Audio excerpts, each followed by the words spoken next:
দেশ এবং দেশের বাইরে যে যেখানে বসে আমাদের এই অনুষ্ঠানটি দেখছেন, দর্শক আপনাদের সবাইকে স্বাগত জানাচ্ছি আমাদের নিয়মিত আলোচনা অনুষ্ঠান সাদার্ন ইউনিভার্সিটি অন্যদৃষ্টিতে।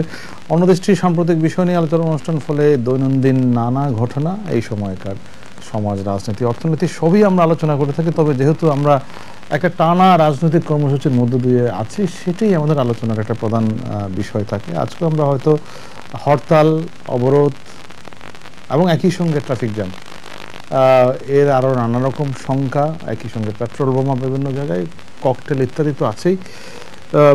কি হচ্ছে, এটি একটি মৌলিক অনেক প্রশ্ন মানুষের মধ্যে, যে আমরা আসলে কোন দিকে যাচ্ছি।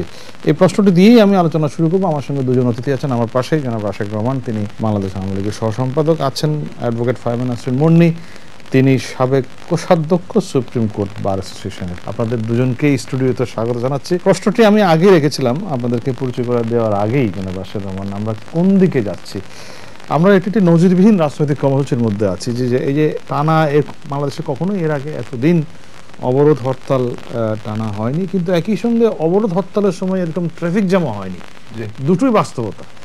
কিন্তু একটি প্রশ্ন মানুষের মধ্যে, যে এটা কি এরকম চলতে থাকবে, না এর কোনো কোথাও কোনো একটা শেষ হবে? আপনার কি মনে হয় যে সেটা দিয়ে একটু চলবে? আপনাকে ধন্যবাদ। আমি প্রথমে একটু আলাপ শুরু করার আগে ভেরি সরি, আমি অ্যাপোলোজাইজ করতে চাই এই কারণে যে আমি এই প্রোগ্রামটার একটু আগে এশিয়ান টিভিতে ছিলাম। সেখানে একটি টক শোতে উত্তেজনার বশবর্তী হয়ে আমি একটা বিশাল বড় ভুল করেছি, এর জন্য আমি ক্ষমা প্রার্থী। সেখানে সূরা মাইদার 22 নম্বর আয়াত আমি উল্লেখ করেছিলাম, সেই জায়গায় সংশোধনটি হবে সূরা মাইদার 90 এবং 91 নম্বর আয়াত। আল্লাহ তাআলা আমাকে ক্ষমা করুন, দর্শকরা আমাকে ক্ষমা করুন, এবং হৃদয়ের অন্তঃস্থল থেকে I apologize. I hope you don't mind. না, we all cooperate each other. Thank you. যে কোনো জায়গায় আপনার যে কোনো বক্তব্য সংশোধনের সুযোগ আছে। তো দাদা, আপনি যেটা বলছেন এটা খুবই প্রাসঙ্গিক ব্যাপার। আসলে যেটা হচ্ছে কি, যে আলবার্ট আইনস্টাইন একটা জায়গায় বলতেছিলেন যে লজিক, যুক্তি will take us from A to Z, অর্থাৎ ইংরেজি অ্যালফাবেটের এই অক্ষর থেকে শুরু করে শেষ যে অক্ষরটি জেড পর্যন্ত নিবে, ঠিক মানে শুরু থেকে শেষ পর্যন্ত, শেষ থেকে শেষ পর্যন্ত নিবে। But imagination can take us anywhere at any time. আমাদের কল্পনা, আমাদের চিন্তা করার শক্তি আমাদেরকে যে কোনো জায়গায় নিয়ে যেতে পারে। এটা শুধু এ থেকে জেড পর্যন্ত সীমাবদ্ধ নয়। আমি কথাটা এই কারণে বললাম যে আজকের রাজনীতি দেখলে কিছুটা মনে হয় যে হ্যাঁ, নিশ্চয়ই আপনি যে নাশকতা করছেন, যে সন্ত্রাস করছেন, অথবা তথাকথিত রাজনৈতিক আন্দোলন যেটাকে বলা হচ্ছে, সেটা পরিচালনা করার জন্য আপনি অনেক যুক্তি উপস্থাপন করতে পারবেন, কিন্তু সেটা আমাদেরকে আসলে শেষ পর্যন্ত কোনো সলিউশন দিবে না। কিন্তু রাজনীতি যদি করতে হয়, গণমানুষের জন্য কাজ যদি করতে হয়, তাহলে সেই ক্ষেত্রে আমাদের কল্পনার যে ভুবন, আমাদের চিন্তার যে শক্তি, বুদ্ধিদীপ্ত যে সিদ্ধান্তগুলো নেওয়ার ব্যাপার, সেটার দিকে আমাদেরকে মনোনিবেশ করতে হবে। আমি বলতে চাচ্ছি যে বেগম খালেদা জিয়া, জাতীয়তাবাদী দল জামাতে ইসলামী, তারা আজ সমস্ত দেশে সন্ত্রাসের যে একটি ব্যাপ্তি সৃষ্টি করেছে, তাতে করে যেটা হয়েছে, আগামী দিনে অহিংস রাজনীতির যে ব্যাপারটা, এটা সুদূর পরাহত হয়ে যেতে পারে। এখনো সময় আছে, এখনো সময় আছে। আমি মনে করি জাতীয়তাবাদী দল একটি বৃহৎ দল হিসাবে বেগম খালেদা জিয়া চাইলে তার সিনিয়র নেতৃত্ব। কিন্তু আপনি বলছেন যে সহিংস কর্মসূচির যদি সহিংস হয় এবং তার ভয়াবহতা যদি থাকে, তাহলে ট্রাফিক জ্যাম হবে কেন হরতালের সময়? এক্স্যাক্টলি। এখন ঘটনা হচ্ছে, সহিংসতাটা হচ্ছে চোরাগুপ্তা। এখানে পারমুটেশন কম্বিনেশনের ব্যাপার আছে, এখানে আপনি আক্রান্ত হতে পারেন, নাও হতে পারেন, এই ব্যাপারটা আছে। তবে আমরা বাঙালিরা যেহেতু 43 বছর আগে, বহু বছর আগের থেকে একটি অদম্য স্পৃহার যে আমরা জাতি, আমাদের কোনো কিছু দাবিয়ে রাখতে পারে না, এটা যেহেতু প্রমাণিত করেছি, তাই যেটা হচ্ছে, মানুষ বেঁচে থাকার কারণেই আজকে তার মনের অজান্তেই এই নাশকতাকে না বলছে, এবং সেই নায়ের বহিঃপ্রকাশটা হচ্ছে যে এই ট্রাফিক জ্যাম এবং এই যে কর্মমুখরতা। এবং আপনি দেখবেন দাওয়াত, পানি, আচার, সংস্কৃতি সবকিছুই চলছে, ব্যবসা, এভরিথিং ইজ রানিং। আমি আপনার এখানে আসতে প্রায় 15 থেকে 20 মিনিট দেরি হয়ে গেল, it's only because of this traffic jam. তার মানে মানুষ আর ঘরে থাকতে চাচ্ছে না, তারা এই সন্ত্রাস নাশকতার কাছে পরাস্ত হতে চায় না, পরাজিত হতে চায় না। তাদের কথা সহজ, যে হ্যাঁ, আপনার রাজনৈতিক দাবি থাকতে পারে, অনেক কিছু থাকতে পারে, বাট পেট্রোল বোমা এর সমাধান নয়। পেট্রোল বোমা দিয়ে কোনো সংলাপ বা কোনো দাবি আদায়। কিন্তু পেট্রোল বোমার তো কোনো ওনারশিপ নেই। বিএনপি বলছে আওয়ামী লীগ করছে, আওয়ামী লীগ বলছে জামাত করছে, বিএনপি করছে, ফলে এর কোনো ইয়ে নেই, মালিকানা নেই। বাংলাদেশে 600-এরও বেশি দৈনিক পত্রিকা আছে, 26টা টিভি চ্যানেল আছে। সত্যিকার অর্থে আপনি যদি স্ট্যাটিস্টিক্স নেন, তাহলে আপনি দেখবেন এই যে 43,60,000 দৈনিক পত্রিকা যে প্রতিদিন প্রকাশিত হয়, সেখানে 99.99% কেসে, ইনফ্যাক্ট তার থেকেও বেশি কেসে এটা পরিষ্কার যে যুবদল, ছাত্রদল, জাতীয়তাবাদী দল এবং জামাতে ইসলামীর কর্মীরা, নেতা কর্মীরা নাশকতার সাথে জড়িত। এবং আপনাকে আমি মনে করে দিতে চাই যে জাতীয়তাবাদী দলের সিনিয়র নেতা গয়েশ্বর সাহেব, গয়েশ্বর চন্দ্র, ওনার যে telephone conversation, it is specifically focused on terrorism এবং নাশকতা। শুধু তাই না, মাহমুদুর রহমান মান্না সাহেবের সাথে আমাদের সাদেক হোসেন খোকার যে কথোপকথন, সেখানে কিন্তু আপনি দেখেছেন যে উনি 3 মাস আগের থেকে ঢাকা বিশ্ববিদ্যালয়ে যেভাবে হোক একটি সংঘাত তৈরি করার পরিবেশের জন্য আহ্বান জানাচ্ছিলেন, এবং তার মধ্যে দিয়ে লাশ ফেলে দেওয়া, তার মধ্যে সরকার পতন ঘটনা, এগুলো পরিষ্কার হয়ে এসেছে। আর যাই হোক, বাংলাদেশের 17 কোটি মানুষের কাছে এই ব্যাপারটা সূর্যালোকের মতো পরিষ্কার যে অবরোধ এবং হরতালের নামে এই দেশে আজকে পেট্রোল বোমা, পেট্রোল ঢেলে মানুষকে পুড়িয়ে মারার যে নাশকতা, এটার পেছনে কারা আছে। তবে হ্যাঁ, এটাও যদি আমি তর্কের খাতিরে ধরে নেই যে এই নাশকতার দায় দায়িত্ব বিএনপি নিচ্ছে না, জামাত ইসলামী নিচ্ছে না, সেই ক্ষেত্রে তো ওনাদের যে দাবি যে আমরা সংলাপে বসতে চাই, তাহলে তো আলাপেই আসে না। কারণ যিনি নাশকতা করছেন তাকে তো আগে আমার থামাতে হবে, তারপর অন্য সব ইস্যু। কারণ as a government, constitutionally speaking, my first foremost প্রাথমিক দায়িত্ব হচ্ছে আমার দেশের নাগরিককে রক্ষা করা। সুতরাং যেখানে ওনারশিপই নাই, তাহলে আমার প্রথম কাজটি হবে ওনারশিপ কে নিতে পারে, কে এর জন্য দায়ী, তাকে খুঁজে বের করা। তো জাতীয়তাবাদী দল করছে, এটা আমার কাছে পরিষ্কার। তারপরে তর্কের খাতিরে যদি ওনারশিপ নাও নেয়, সেই ক্ষেত্রে তাদের বলার খুব একটা বেশি কিছু নাই। আমি একটু মনে আপনার কাছে আসতে চাই, আপনার কি মনে হয় এই যে একটি টানা কর্মসূচির যদি আজকে এই 65-67 দিনের মাথায় এসে মূল্যায়ন করতে বলি, এটার কি অর্জন আপনি দেখেন? অর্জন তো কিছুটা আছেই। অর্জন পুরোটাই আমরা আশা করি একটা সময়ে এসে পাবো। এখন কোনো কোনো ঘটনা ধীরে ধীরে ঘটে, কোনো কোনো ঘটনা হঠাৎ খুব একটা চাপে ঘটে যেতে পারে।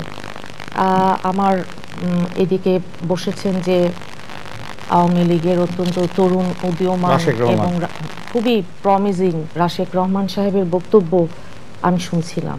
উনি কিছুদিন আগে আমার কলিগের সাথে একটা টক শোতে দেখলাম, আমি সেটাই যাব না, শুধু স্ট্যাটিস্টিক্যাল ডাটা দিয়েছিল আমার কলিগ। যুগান্তর, বাংলাদেশ প্রতিদিন, এরকম বিভিন্ন পত্রিকায় আপনিও দেখেছেন দাদা যে ছাত্রলীগ, যুবলীগের বহু ছেলেপেলে ধরা পড়েছে। 4-5 দিন আগে 1584টা ইন্ডিয়ান চকলেট বোমা সহ আওয়ামী লীগের আরেকজন, সব পত্রিকার নিউজ এগুলা ধরা পড়েছে। এখন বিএনপি থেকে বারবার বলা হয়েছে এই নাশকতা এগুলোর সাথে আমরা জড়িত না। এই রকম ঘটনা যদি একটা দীর্ঘ সময় ধরে ঘটে, তাহলে অন্য কেউ এটার সুযোগ কিংবা বিভিন্ন রকম ঘটনাই ঘটতে পারে। আপনার কি মনে হয় যে অন্য কেউ সুযোগ নিচ্ছে? আমার তো মনে হয় যে সাধারণত যেটা দেখা যায়, যেমন আমরা বলছি দায়িত্ব নিয়ে যে এই নাশকতাটা আমরা করছি না, আর নাশকতা যেই করুক, নাশকতা করলে প্রাথমিকভাবে একটা ধারণা ছিল যে যেহেতু বিএনপি আমরা এখন হরতাল অবরোধ দিয়েছি, এটা আমরাই করছি, এরকম তো।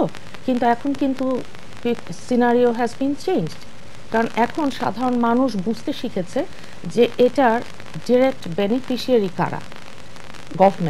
গভর্নমেন্ট যদি এটা প্রমাণ করতে পারে যে বিএনপি এই সহিংসতা করছে, যেমন কথায় কথায় বলছেন না জঙ্গি নেত্রী, জঙ্গি দল, বিএনপিকে, জামাতকে না, বিএনপিকে জঙ্গি দল, জঙ্গি নেত্রী, আমরা জঙ্গিবাদ করছি, এটা এস্টাবলিশ করতে করার চেষ্টার মাধ্যমে সরকার সত্যিকার অর্থের যেই দাবিগুলো, ক্রমবর্ধমান যে দাবিগুলো, সরকারের উপর যেই প্রেশারটা আছে, 16 জন কূটনীতিক যখন বেগম জিয়ার সাথে দেখা করতে গেলেন আমেরিকা এবং ইউরোপিয়ান ইউনিয়ন সহ আরও 14টি দেশে, ওখানে গিয়ে কথাবার্তা হয়েছে, গভর্নমেন্টের সাথেও তো কথা হয়েছে ওনাদের। শুধু তো এমন না যে এদিকে একদিকে দুই পক্ষের সঙ্গে কথা বলেছেন, জি, কি চেষ্টা করেছে বলেছেন যে সহিংসতা বন্ধ করতে হবে। নিশ্চয়ই দাদা, সহিংসতা কে না, আমি তো বলছি সহিংসতা বন্ধ করেন। আমার বন্ধু এই যে রাশেক রহমান সাহেব, উনি যে বললেন কথাটা, এখন আমি তাহলে ওনাকে জিজ্ঞেস করি, এই সহিংসতা যখন থেকে আপনারা বলছেন 5ই জানুয়ারির ইলেকশনের আরো পিছনে যদি যাই আমরা, কয়টা মামলা ওনারা করেছে, কয়জনকে ওনারা শাস্তি দিয়েছে, কয়টা মামলা ট্রায়ালে গেছে, কাকে কাকে আইডেন্টিফাই করেছে, তারা কারা, উনি বলবে এটার উত্তর। আমি আশা করি এটা উনি বলবেন। এবং একই সাথে দাদা দেখেন, মাহমুদুর রহমান মান্না এবং খোকা সাহেবের যেই ফোনালাপটা নিয়ে খুব একটা ইয়ে হচ্ছে, এখন স্বাভাবিকভাবেই আমাদের যারা সুপ্রিম কোর্টে আমরা যারা আছি, আমি একটি দলের আদর্শে বিশ্বাস করি। আমার খুব ঘনিষ্ঠ বন্ধু আছে, সে সরকারি দলের হয়তো আদর্শে বিশ্বাসী। আমাদের কথা কখনো হয়তো কথা হচ্ছে না, কিন্তু এখানে কনস্পিরেসি থিওরিটা, এখন সরকার যদি প্যানিক তৈরি করে, সরকারের কাজ হচ্ছে দেশের প্রতিটা মানুষের জান মালের নিরাপত্তা নিশ্চিত করা। কে করছে এই পেট্রোল বোমা, কে মারছে, আপনি ধরেন, প্রত্যেককে ধরে আপনি সাজা দেন, কনভিকশন দেন, আপনি দেখান, লেট দেম বি আইডেন্টিফাইড হু আর দে। আমরা জানতে চাই তো এটা। আপনার কি মনে হয় যে এই যে হরতাল অবরোধ যে এই যে এতদিন ধরে হচ্ছে, এটি পালিত হচ্ছে? জি দাদা, পালিত হচ্ছে। এর আগেও আমি বলেছি যে ঢাকায় গাড়ি টাড়ি চলছে, ঢাকায় এটা সেটা হচ্ছে নানান রকম, আবার কখনো কখনো ঘটনাও ঘটছে, কিন্তু ঢাকার বাইরের নর্মাল যেই কি ঘটনা ঘটছে, এই যে কখনো একটা, সেদিন আমি কোর্টে যাচ্ছি, শুনলাম যে রাস্তা দিয়ে যাই 5-6টা গাড়িতে ওই পরপর কয়েক মিনিটের আগে পরে, কিন্তু আমি যাচ্ছি, কয়েক মিনিট আগে ঘটেছে, আমি তখনই ওই জায়গায় গেছি, দেখি একটু অন্যরকম, কি ব্যাপার, তখনই শুনলাম। তো ঘটছে, তো ঘটনা তো ঘটছে, এগুলো তো সরকার করছে আপনি বলছেন? না, যেই করুক, আমি তো বলছি, আমি বলেছি সরকার এটার বেনিফিশিয়ারি দাদা, এই ঘটনার বেনিফিশিয়ারি কিন্তু সরকার, আপনি সেটা খুব ভালো করে জানেন। আমি বলছি আপনার যে হরতাল অবরোধের আলটিমেট, আমি যে প্রশ্নটা শুরুতেই করেছিলাম যে এটা এতদিন পরে কি আপনার কি মনে হয় না যে বিএনপির একটি মূল্যায়ন করা উচিত যে এখান থেকে আমরা কি অর্জনটা হলো? মূল্যায়ন একটাই, সেটা হচ্ছে কি, এই মুহূর্তে গভর্নমেন্ট যদি সংলাপের কথা, তো আপনার মনে আছে, এটা তো প্রধানমন্ত্রী নিজেই সংলাপের কথা কি উনি বলেননি? উনি ফোন করেছিলেন না বেগম জিয়াকে? করেছিলেন না? রাজি হননি তখন 14 জানুয়ারি না 9 জানুয়ারি 2014, 9 জানুয়ারি 2014, তখন অর্থমন্ত্রীও তো বললেন যে আমরা না, আমি বলি প্লিজ, এটা মানব জমিনের, আমি তো আপনাকে ডেট বলছি না, 9 জানুয়ারি, আচ্ছা ঠিক আছে, না ডেটটা ভুল না, বৃহস্পতিবার 9 জানুয়ারি 2014। দাদা, ওখানে অর্থমন্ত্রী বললেন যে আমরা জনগণের ম্যান্ডেট পাইনি, সংলাপের মাধ্যমে শিগগিরই একটা নির্বাচনে যেতে চাচ্ছি 2014, মানে ইলেকশনের কয়েকদিন পর। আচ্ছা, কয়েকদিন পর। আমি আজকে কপিটা নিয়ে আসতে চাচ্ছিলাম, কিন্তু ওই যে রাস্তায় জ্যামের জন্য পারলাম না, না হয় নিয়ে আসতাম কপিটা। আপনিও জ্যামে পড়েছেন? একটু ছিল আজকে, একটু যে কোনো ইয়েতেই হোক ছিল। এখন আমার কথা হচ্ছে, সরকার জেদ করে না থেকে, যেহেতু ম্যান্ডেট পায়নি জনগণের, সেটা আপনিও জানেন, উনিও জানেন, 95% মানুষ ভোট দেয়নি, 5% মানুষের মতন ভোট দিয়েছে, তো কোথায় আপনার ম্যান্ডেট? 153 জন তো অনির্বাচিত সংসদ সদস্য আপনারা। শুনে আসি এই প্রসঙ্গগুলোতে আপনার কি মন্তব্য, তারপর আবার আসছে। প্রথমেই উনি বলছেন 5% মানুষ ভোট দিয়েছে, এই ফিগারটি সম্পর্কে প্রথম থেকে আসি। প্রথমে হচ্ছে যে সরকারের আদর্শ বলে তো এভাবে কিছু নাই, এক এক সময় এক এক দল সরকারে যায়। আমি বঙ্গবন্ধুর আদর্শে বিশ্বাস করি, আমি জননেত্রী শেখ হাসিনার আদর্শে বিশ্বাস করি, আওয়ামী লীগের আদর্শে বিশ্বাস করি। এখন উনি পত্রিকার কিছু রেফারেন্স এনেছে, ব্যারিস্টার রুবিন ফারহান ওনার কলিগ, ওনার কথাই ধরে নিয়ে এসেছিলেন, সেখানে প্রত্যেকটা পত্রিকার হেডলাইন আমি চেক করিয়েছি এবং আমি আপনার মধ্যে সকল দর্শককে জানাতে চাই। প্রথম কথা, যুগান্তরের যে রেফারেন্স আনা হয়েছিল ওই নিউজ যুগান্তরে ওই তারিখে পাবেন না।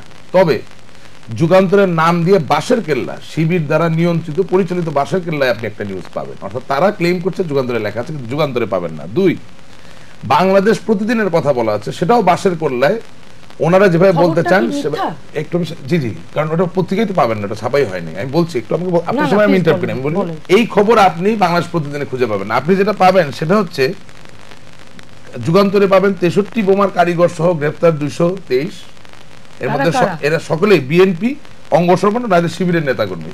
এটা যুগান্তরের, এটা না, আমি আনবো না কেন, আমি তো তারিখ সহ মিলিয়ে, কারণ আমার সাথে রুমিন ফারহানা 4টি টক শো করেছেন, আমি 4টিতে কিচ্ছু বলিনি, প্রত্যেকটি ডেট নিয়েছি নিজে, প্রত্যেক দিন ধরে ধরে পত্রিকা বের করে নিজে চেক করে আমি নিয়ে এসেছি, আপনিও পরবর্তীতে চেক করে দেখতে পারেন।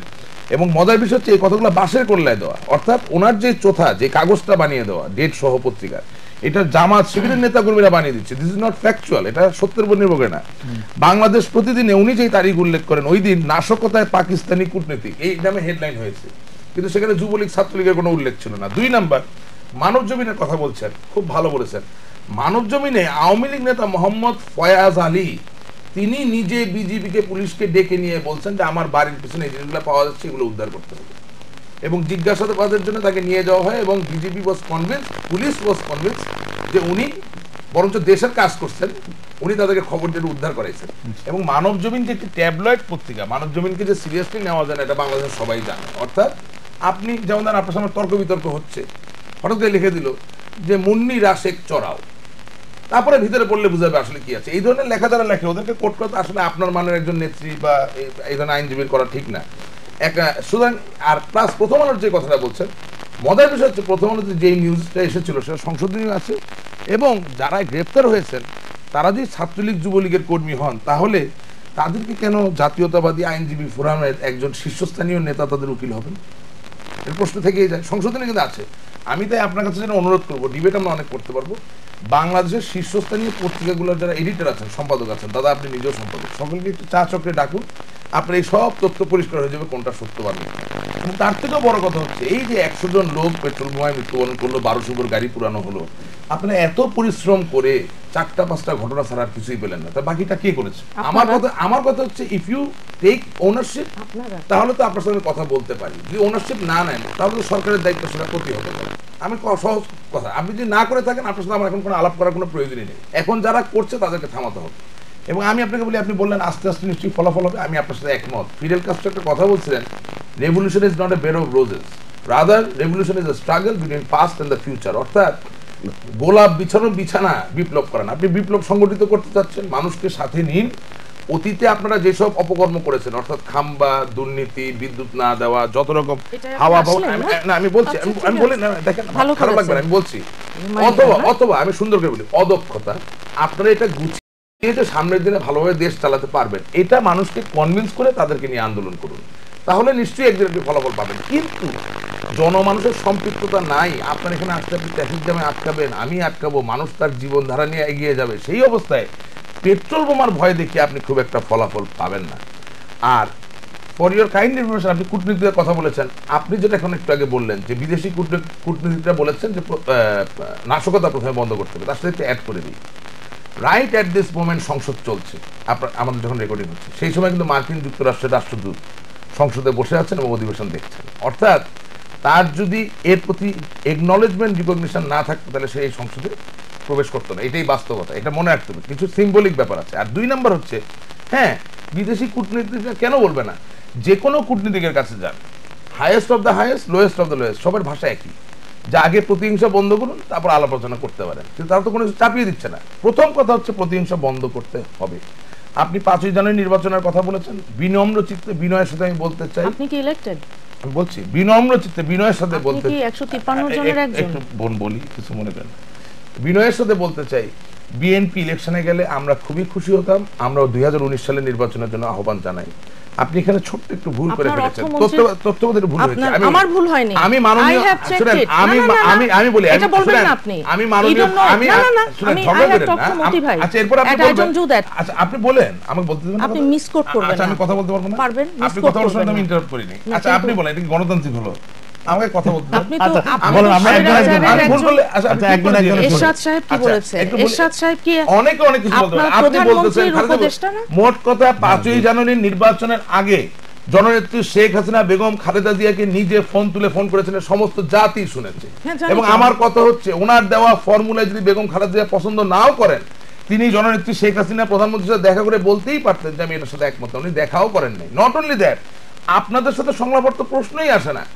আরাফাত রহমান কোকো মৃত্যুবরণ করেছেন, সেখানে মাননীয় প্রধানমন্ত্রী গেছেন, আপনি দেখা করতে পারেন না, বসতে দিতে পারেন না, দরজা খুলতে পারেন না। এটা তো আপনি গেছিলেন একটা পলিটিক্যাল স্টান্ট, আপনি আপনার আন্তরিকতা নিয়ে আপনি জাননি, আপনার এসএসএফ কোথায় ছিল, আপনার এসএসএফ কোথায় ছিল, ওখানে আসতে হলে কোথাও 3 ঘন্টা আগে, না না না, যখন কেউ বলে যে একটি দেশের, শুনেন আমি আজকে একটা কথা বলি, আমাদের বাংলাদেশের প্রখ্যাত বিজ্ঞানী শেখ হাসিনার হাজবেন্ড ওয়াজেদ সাহেব যখন মৃত্যুবরণ করেছিলেন, তৎকালীন প্রধানমন্ত্রী বেগম খালেদা জিয়া তার বাসায় গিয়েছিলেন এবং শেখ হাসিনা তাকে গ্রিট করেছেন, তাকে বসিয়েছেন, ভালো মন্দ কথা হয়েছে। একই রেসিপ্রোকাল জবাব জননেত্রী শেখ হাসিনা তার সন্তানের মৃত্যুতে গিয়েছিলেন। আজকে আপনি সাবেক আপনি কোষাধ্যক্ষ ছিলেন, আই এম emotion সরি, নিয়ে- সেই emotion জায়গা নিয়ে থেকে খেলা আপনি করতে মাননীয় আসছেন, প্রধানমন্ত্রীকে না? বিচার করে ফেলতেছেন, এটা আমি মানতে রাজি না। আমি খুবই দুঃখিত। আপনি দুঃখ পান। আমাদের প্রত্যেকের নিজস্ব ওয়েটটা বোঝা উচিত। আপনি মাননীয় প্রধানমন্ত্রীকে ক্রিটিসাইজ করতে পারেন না এই অ্যাট লিস্ট এই ক্ষেত্রে। কারণ তাহলে আপনি আমাকে স্বৈরাচার। তাহলে আমাকে বলতে হবে, কারণ আমাকে এটা বলতে হবে একদল, আপনি বাংলাদেশের বাকশাল। মুসলমান একটি পরিবার, আপনার সন্তান মারা গেল, আপনি কুলখানি করলেন না কেন? কে কুলখানি বলেছে করেন, আপনাকে অফ কোর্স কুলখানি করেন হয়নি? নাই, কেউ জানেন না। আপনারা তো আপনি জানেন, 40 কেউ আপনারা কেউ জানেন, কোন লোক জানেন আপনার কুলখানি করেন? নট অনলি দ্যাট, কি কুলখানি মানে আপনি আপনি তো বাংলাদেশের আটকে একজন রেখেছেন। বাংলাদেশী নাগরিক, আপনি 21 ফেব্রুয়ারির দিন গেলেন না কেন? অবরোধ থাকলে হেঁটে যাইতেন। মানে আপনার অসুবিধা কোথায়? ulterior motive-এর জন্য না, আমি ulterior যাইনি। তার মানে কি? আপনার আপনারা মুখে অনেক দুরভিসন্ধি, কিছু বলেন, বাট আপনারা দুরভিসন্ধি। একেবারে আন্তরিক না এবং বানিয়ে বানিয়ে তথ্য দেন, যেটা দিয়ে আপনাদের কেস প্রুফ করার চেষ্টা করেন। হাউএভার আল্লাহ তাআলার অশেষ রহমত যে সমস্ত বাংলাদেশের নতুন প্রজন্ম তাদের কাছে পরিষ্কার, হ্যাঁ। পেট্রোল বোমা কারা মারছে, নাশকতা কারা করছে। আমি সবচাইতে অ্যাডভোকেট ফারমান প্রথমে- আছে, মানে আপনি অনেক কিছু বলতে চাচ্ছিলেন ওনার বক্তব্যের না, সময়। উনি তো তুলেছে কতগুলো পয়েন্ট দাদা। হ্যাঁ, আমি আপনি শুধু বলুন। জি আমি কিছু তুলি না, আপনার পয়েন্টের কথা বলছি। না না, খুবই ভালো মাঝখান দিয়ে করেছেন। নরমাল সামাজিক যে রীতিনীতি ওইটাও আপনি বিতর্কিত করে ফেলছেন। দাঁড়ান। আপনার নেত্রী আমার নেত্রীর বাসায় গিয়েছিল, আমার নেত্রী আপনার নেত্রীর বাসায় আপনাকে গিয়েছিল। আমার ছোট্ট ওটাকে একটা- আপনি প্রশ্নবিদ্ধ করে ফেলছেন। আচ্ছা, এটাই, থ্যাংক ইউ, হ্যাঁ, ধন্যবাদ। হ্যাঁ, আপনি কিছু বলুন। বলার নাই। রাশিক সাহেব, আপনি তো এটাও জানতেন না যে আপনার নেত্রী আমার নেত্রীর বাসায় গেছিল। আমি জানি খুব Although ভালো আপনি BNP করে। করেন। আমি খুব ভালো করে আপনি জানি। আমি কি জানি আইনজীবী সমিতির কোষাধ্যক্ষ হয়ে, ইয়েস, এটা সম্মানী পদ, আপনি একটা দেশের প্রধানমন্ত্রীকে বিতর্কিত করতেছেন, কারণটা কি? আচ্ছা, আপনাকে আমি তো একটা রেসিপ্রোকাল কথা বললাম জিজ্ঞেস- আমি- যে আপনার নেত্রী গিয়েছে, এইটা আমার হচ্ছে নেত্রী আওয়ামী লীগ, গিয়েছে। আচ্ছা, এটা আমি- হচ্ছে আমি আওয়ামী শুনি লীগ। একটু, হ্যাঁ। ওনাকে দেখেন, আপনি জিজ্ঞেস করেন, এই যে সেন্স দাদা, করে দেখেন। এটা হচ্ছে আমি আওয়ামী যা লীগ। বলি যুক্তিতে বলি, মানে আপনাকে এবং কথা যা বলতে বলি দিবে না? সত্য উচ্চারণ করি। আচ্ছা, আপনি এবং বলতে আপনি শুনি। মতিউর রহমান সাহেবের কথা বলছেন। মতিউর রহমান সাহেব উনি নিজে কিছুদিন আগে একটা পত্রিকা বের করেছেন, কোয়ার্টারলি, অক্টোবর ডিসেম্বরে। ওখানে 118 নম্বর পেজে, ওই পত্রিকাটার নাম হচ্ছে প্রতিচিন্তা, সেখানে তিনি নিজে লিখছেন যে মেজর জেনারেল, মানে সম্পাদনা করছেন, সেখানে বলা আছে মেজর জেনারেল জিয়াউর রহমান বাংলা লিখতে পারতেন না, পড়তে পারতেন না, এবং উনি উর্দুতে বাংলা বক্তৃতা লিখে তারপর পড়তেন। শুনেন, সত্য কোনদিন ঢাকা থাকবে না। আপনি আমাকে দিয়ে বেশি কথা বলেন না, আমি যুক্তি সঙ্গে সত্য। আচ্ছা, আমি একটু মুন্নির কাছে শুনি। প্রতিচিন্তার 118 নম্বর পেজ, অক্টোবর ডিসেম্বর। আচ্ছা, অ্যাডভোকেট মুন্নি আপনার কাছে শুনি। এগুলো অনেক তথ্য আমরা দেখছি। একটু শুনুন আমি ওনার কাছে। সবচাইতে প্রথমে আপনাকে খুব ছোট্ট একটা প্রশ্ন করতে চাই। আপনি কি করেন। নির্বাচিত সংসদ সদস্য? উত্তর দিতে দিবেন? একটু আমি যদি জানতে দিতে দেন আমি চাচ্ছি। করতে পারি। একটা শব্দে বলুন। একটা শব্দ কিভাবে বলবো? মানে আপনি নির্বাচিত No, না no, no, অনির্বাচিত? এটা তো আমি পানি ঢাললাম না। আপনি কি 153 অবশ্যই জনের নির্বাচিত, 100% নির্বাচিত। আপনি কি 153 কিন্তু জনের? দুঃখজনক বিষয় হচ্ছে বিএনপি কে আমরা চেয়েছিলাম, তারা আসেনি। খালি মাঠে আপনি- গোল দিয়েছেন। আপনি ওয়ার্ড কমিটি, ইউনিয়ন কমিটি, থানা কমিটি, জেলা কমিটি, কেন্দ্রীয় কমিটি, কারো কাছ থেকে কোনো 30, কনসেন্ট না নিয়ে একা ডিসিশন নিছেন নির্বাচন করবেন না। আচ্ছা, শুনুন। এটাও তো গণতান্ত্রিক এবার সিদ্ধান্ত। থামেন, হ্যাঁ। এটাকে ইংরেজিতে আপনি বলে অ্যাবস্টেইন করা। আওয়ামী লীগের চরিত্র আপনি আর abstain করছেন। প্রমাণ আপনি করবেন না, আসেন please। নির্বাচনে। আর প্রমাণ করবেন না। আমি তো একটু কিছু শুনি, প্রমাণ করছি না। একটু শুনি, একটু শুনি। আপনি আর প্রমাণ করবেন না। একটু শুনি, হ্যাঁ, অ্যাডভোকেট মুন্নি আপনি অলরেডি আচ্ছা, আপনি আমার উপর মন খারাপ করেন? না না না বলেন, না, অসুবিধা কারণ নেই। আপনারা তো স্বৈরাচার, একটু একদলীয় মনে করিয়ে শাসন দিই, শাসন আপনার কায়েম কথায় আমি করেছেন, একবারও interfere করি বাকশাল, নাই। হ্যাঁ, প্রথমে আপনারা আপনি interfere নতুন করছেন। করে আবার নিয়ে এসেছেন তখন তো উপায় বাকশালী। থাকে না, আই এম সরি, এটা আমি করি না সাধারণত। আপনারা- আচ্ছা, যখন আমাকে ক্ষমা অ্যাডভোকেট করবেন। মুন্নি আপনার না, কাছে না, আমি- আমি- জি, জি। আমরা একজন একজন করে বলি, একজন একজন করে। আচ্ছা। আর আরেকদিন আসেন, বাকশাল সম্বন্ধে আপনাকে আমি মানে বলতে পড়াবেন পারবো। আপনি হ্যাঁ, আমাকে। yes, why not? বয়সের আপনি না- মধ্যে আমি আপনার অনেকই। বয়সে তো পড়ানো কোনো সম্ভব ও, না। আচ্ছা, আচ্ছা। আপনি যখন সত্যকে বিকৃত করবেন, আচ্ছা। তখন god has given me the আমার মনে হয় সোলেম দাদা রাইট। আমি চলে যাই। না, না। ওনাকে আপনি পুরোটা সময় দেন, না, যেন না, উনি আপনার কাছে খুব- শুনতে চাই। না, ওনাকে আচ্ছা, আমি আর একটু কিছু বলবো টাইম না, দেন। চুপ হ্যাঁ, বলেন বলেন। আচ্ছা, উনি দেখেন অনেকগুলো কথা উনি কিন্তু বলেছে। আমি একটা প্রশ্নের উত্তর এভাবে দেই যে বার্ন ইউনিটে যারা আছে, এই বিভিন্ন দুঃখজনক পেট্রোল বোমার আঘাতে চিকিৎসায় যারা এখন সুস্থ কিংবা মারাও গেছেন অনেকে, এদের প্রত্যেকের জন্য আমরা অত্যন্ত অত্যন্ত দুঃখিত। কারণ এটার দায় দায়িত্ব আসলে কিন্তু সত্যিকার অর্থে রাষ্ট্রের, সরকারি প্রত্যেকটা জনগণের জানমালের নিরাপত্তা দিবে, যেটা দিতে ব্যর্থ হয়েছে। অন্যদিকে দেখেন রাষ্ট্রীয় সন্ত্রাস, এনকাউন্টার, এক্সট্রা জুডিশিয়াল কিলিং, আমি পায়ে গুলি করছি, আরেকজন সংসদ সদস্য বলছে ওনার কলিগ সংসদে দাঁড়িয়ে পায়ে না বুকে গুলি করেন, আরেকজন বিভিন্ন আইন শৃঙ্খলা রক্ষাকারী বাহিনীর যারা আছেন প্রধানতম ব্যক্তি, ওনারা পলিটিক্যাল স্টেটমেন্ট দিচ্ছেন যে এরা যারা এটা করছে এরা প্রত্যেকে বিএনপি জামাতের, এদেরকে শুধু একা না, এদের 14 জেনারেশন সহ ধরা হবে।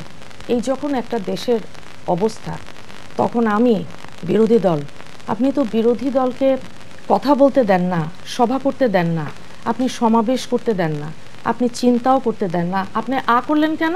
বলে এটাও করবা না। আপনি তো এই অবস্থায় আমাকে নিয়ে গেছেন।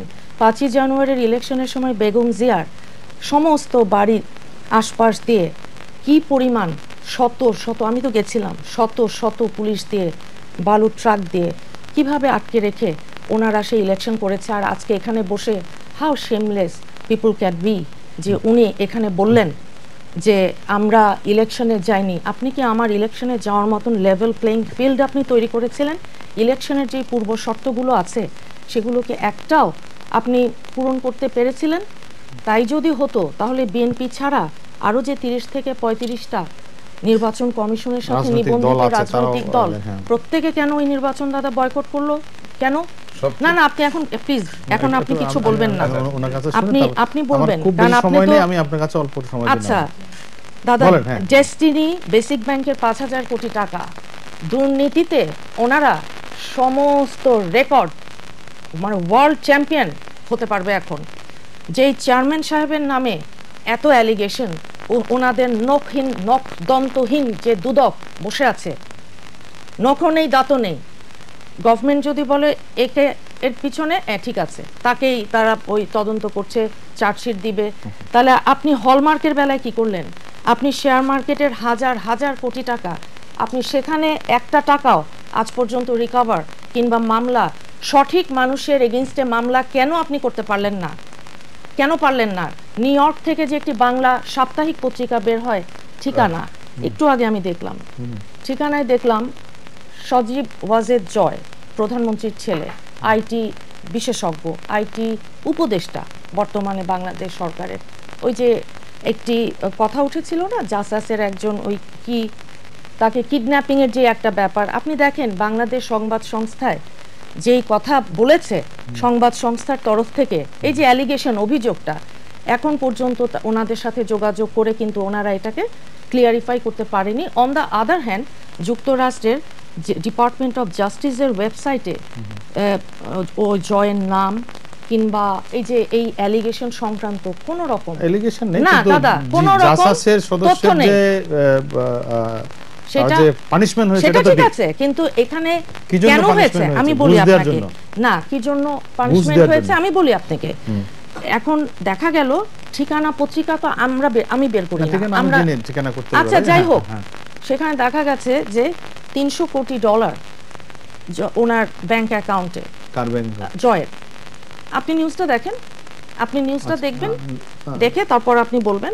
যাই হোক, এই সব অ্যালিগেশন কেউ এটা, এই যে এফবিআই ফেডারেল কোর্টে পরবর্তী আরেকটা ইনফরমেশনও আপনাকে আমি দেই সেই সাথে, যে এটাও আছে সেখানে যে জয় যখন এবার বাংলাদেশ থেকে আমেরিকায় ফেরত গেছে, তখন নানান মালামাল সিজ করার একটা বিষয়ও এসছে। এগুলো পরবর্তীতে সবই আসবে। সেটা তো এই মামলার বিষয় না, এই মামলায় একটা ঘুষ দেওয়ার জন্য একজন জাসাসের নেতার সাথে, না না, আমি জাস্ট বলছি, আপনি দুর্নীতির কথা উঠেছেন তো, আমার সাথে তো কোনো সম্পর্ক নাই। পেট্রোল বোমা না, আপনার ডেস্টিনি হলমার্ক, ওইজন্য পেট্রোল বোমা মারছেন না, যেহেতু ডেস্টিনি হয়েছে এইজন্য মারছেন পেট্রোল বোমা। আপনি বেসিক ব্যাংকের যে 5,000 কোটি টাকা, অর্থমন্ত্রী বললেন 5,000 কোটি টাকা তো কোনো টাকা না। বেশি সময় নাই আমাদের। না না না না, দাঁড়ান, তারপর ফোন আলাপ, দাদা একটা 1 মিনিট ফোন আলাপ। আপনি বলেছেন ওই সময় এবং বিএনপি সময় যা দুর্নীতি হয়েছে এটা যাতে ভবিষ্যতে আপনারা না করতে পারেন, ওইজন্য প্রতিবাদ স্বরূপ পেট্রোল বোমা মারছেন। বিএনপি দুর্নীতিতে আপনার কাছে শিশু, আপনাদের কাছে শিশু, না না, শিশু আর বৃদ্ধ তো বিষয় না, করে নাই। আপনি হচ্ছেন এখন বৃদ্ধ, করেছেন কিছু। আপনি দুর্নীতিতে রন্ধ্রে রন্ধ্রে যেই পরিমাণ দুর্নীতি না, এখন আমাদের আচ্ছা ওনারা জনাব রাশিদ আমাকে শেষ করতে হবে। আমি 1 মিনিট আপনাকে সময় দিতে চাই, আর 1 মিনিট ওনাকে দিতে চাই। আপনি 1 মিনিটের মধ্যে জবাব দিতে হবে। আমি শুধু বলতে চাই যে 2008 সালের 29 ডিসেম্বরের নির্বাচনের আগে যে তত্ত্বাবধায়ক সরকার, সেটা সবার দ্বারা স্বীকৃত ছিল। সেই নির্বাচনে আওয়ামী লীগ জেতার পরেও কিন্তু তারা মাত্র 3 দিন সংসদে গেছেন। অর্থাৎ ওনারা আসলে কি জানেন ওনারা নিজেও জানেন না, এসব কথার কোনো মানে হয় না। আর আমি কিন্তু একটু আগে ওইটাই বলেছি যে মাননীয় প্রধানমন্ত্রী যখন ফোন করলেন তখন গিয়ে সংলাপ করা যেত, আপনি সংলাপ করেন নাই। এখন এটা তো খেলনা না যে আপনার যখন ইচ্ছা তখন আপনি নির্বাচন যাবেন না, তার জন্য পেট্রোল সংলাপ হবে না, এখন প্রশ্নই আসে না। 2019 সাল হবে তখন নির্বাচন হবে। আমি বলি 1 মিনিট সময় আমি দিতে পারবো আপনাকে। দুর্নীতির জন্য পেট্রোল বোমা মারতেছে, শুনেন, দেশ ও জাতি সবাই শুনেন ভাই, আপনার যাতে ভালো হয় এই জন্য পেট্রোল বোমা মারতেছে, আপনাদের কাবাব বানাইয়া। হ্যাঁ, ভালো, ভেরি গুড, থ্যাংক ইউ। আপনাদের গায়ের জোর আছে, এখন আপনার শক্তি আছে। 1 মিনিটের মধ্যে শেষ করতে হবে। আচ্ছা, কোলাপসিবল গেট লাগিয়েছে রিসেন্টলি বেগম খালেদা জিয়া, 3 বারের প্রধানমন্ত্রী। কে লাগিয়েছে? ওনাকে জিজ্ঞেস করেন, আমি তো আমাকে দেখিনি, জিজ্ঞেস আমি করছেন দেখছি কেন? উনি নিজে কাটা ধরে ওনাকে জিজ্ঞেস করেন। খালেদা উনি জিয়া বলবেন, নিজে উনি- হাতে উনি কাঁটাতারে উত্তর বেড়া দেবেন। লাগাচ্ছে এটা ওইটা উত্তরটা এবং উনি দেবেন। মাহমুদুর রহমান মান্না, সাদেক হোসেন একটু প্রশ্ন শেষ করতে দেন, হ্যাঁ, আমি শেষ করতে- আচ্ছা, হ্যাঁ। আপনি দেখবেন যেদিন আরাফাত রহমান কোকোর মৃত্যুর পরবর্তীতে বর্তমান প্রধানমন্ত্রী উনি গুলশানের অফিসে গেছিলেন, এসএসএফ কোথায় ছিল তার 3 ঘন্টা আগে যখন ফোন আলাপের মাধ্যমে আমাদের শিমুল ভাই বলেছিলেন, শিমুল বিশ্বাস, যে উনি এখন ইনজেকশন দিয়ে ঘুম পাড়িয়ে রেখেছে, শোকাতুর মা, 70 প্রায় বয়স তো বেগম জিয়ার, তো আপনারও তো ছেলে মারা গেলে, মেয়ে মারা গেলে সেম ফিলিংস আপনার হবে, আপনারও তাই শেষ হবে। করতে হবে, 1 মিনিটের মধ্যে। আমি আশা করি আপনি সেই ফিলিংস এর ভিতর দিয়ে, তো অসুবিধা নাই তো। কিন্তু প্রধানমন্ত্রীকে ভিতরে বসাতেন, আপনি এখন পলিটিক্যাল উনি শুদ্ধ লিখতেন। এক জিনিস, হ্যাঁ, ঘুমাতে আর পারেনি, আপনি এটা নিয়ে তো কোনো ডিবেট নাই। আচ্ছা, আপনি একটু কাইন্ডলি যদি আমাকে সময় দেন হ্যাঁ, এবং please. স্পেস তো দেন না, আমি গলা তো টিপে তো বুঝতে পারছি। বিরোধী দলকে মারছেন। হ্যাঁ, এবার মনির শেষ করতে হবে, শেষ করতে আচ্ছা, হবে। বলার চাপ ছিল না, এখন sorry, মানে এখন হয়েছে কি যে ভুল বুঝছেন আমাকে। আপনি যদি পলিটিক্যাল একটা স্টান্ট দেখিয়ে, হ্যাঁ, আমি পাবলিকের আপনাকে খুব admire করি, আপনি সিম্প্যাথি খুব ভালো। আপনি চেষ্টা করেন পাওয়ার, আপনি যদি আমার ছেলের মৃত্যু নিয়ে আমার সাথে পলিটিক্স করেন, দাদা, this is really really very আচ্ছা, আমরা ওনার স্বামীকে শেষ আপনি করতে গেছেন, হবে। আপনার Very, সন্তানের- very আমরা unfortunate. চাই না যে এই নিয়ে Very, রাজনীতি very হোক। আজকে unfortunate. হয়তো আমরা এই Very বিষয়গুলো নিয়ে অনেক আরো আলোচনা করা যেত। সুপ্রিয় দর্শক, ভবিষ্যতে হয়তো এই নিয়ে আরো একদিন কথা বলবো। আজকের আলোচনার মধ্য দিয়ে আমরা হয়তো কোনো ভবিষ্যতের রাজনীতির গতি প্রকৃতি সম্পর্কে কোন দিকে যাবে তার কোনো ইঙ্গিত পাচ্ছি না, তবে এটা পাচ্ছি যে আমাদের মধ্যে এখনো মতবিরোধের জায়গাটি অনেক বিস্তর পার্থক্য, সেটি হয়তো আরো কাছাকাছি আনতে পারলে ভালো হতো। রাশিক রহমান, অ্যাডভোকেট ফাইমান নাসিমুনি, দুজনকে ধন্যবাদ জানাচ্ছি। ভবিষ্যতে আরো বিস্তারিত আলোচনা করব এই নিয়ে হয়তো কোনো একদিন। সেই পর্যন্ত আপনাদেরকে ধন্যবাদ জানাচ্ছি। দর্শক, আপনাদেরকেও ধন্যবাদ অনুষ্ঠান দেখার জন্য। সবার জন্য শুভকামনা, ভালো থাকুন সবাই।